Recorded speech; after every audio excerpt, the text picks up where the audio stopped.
Social মিডিয়াটো on কৰাৰ পাছত যেতিয়া আমাৰ হিয়ামঠু জুবিনদাৰ ফটোৱে হওক বা ভিডিঅ'ই হওক যেতিয়া আমাৰ চকুৰ ওচৰত ভাহি পৰে, তেতিয়া সেই ভিডিঅ' আৰু ফটোখিনিয়ে বুজাই থৈ যায় যে জুবিনদা আমাৰ মাজত এতিয়াও জীয়াই আছে নেকি। তেওঁ আমাৰ বাবে যিখিনি কৰি থৈ গ'ল, হয়তো হাজাৰ হাজাৰ জুবিন আহিলেও সেইখিনি কাম কৰিব নোৱাৰে।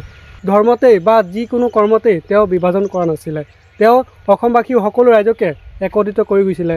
হিন্দুৱে হওক বা মুছলিমেই হওক, সকলোকে একে চকুৰে চাইছিলে। আমাৰ দাদাই যেনেকৈ ভাবিছিলে সেইমতে আজি আমি এনেকৈ চলি আছোঁ। কিছুমান এনেকুৱা মানুহ ওলাব পাৰে যিখিনি মানুহে হয়তো হিন্দু মুছলিম কৰি আছে। জুবিনদা ন্যায় কেতিয়া পাব আৰু কোনে দিব এইটো কোনো ক'ব পৰা নাই এতিয়ালৈকে। এতিয়া আমাৰ গৰিমা বৌ কিমান দুৰ্বল হৈ পৰিছে, তেওঁ এতিয়া অকলশৰীয়া হৈ পৰিছে।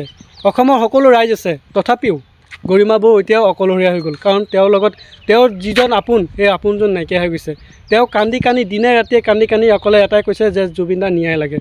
জুবিনদাৰ ন্যায় পাব লাগিছিলে, কিন্তু ইমান দিন পোৱা নাই। চৰকাৰ লাগিলে যোনে হওক, যি উপায়েৰে হওক আমাক জুবিনদাৰ ন্যায় লাগে। জুবিনদাৰ ন্যায় দিয়ক, আমি সকলোৱে তাত সন্তুষ্ট হ'ম।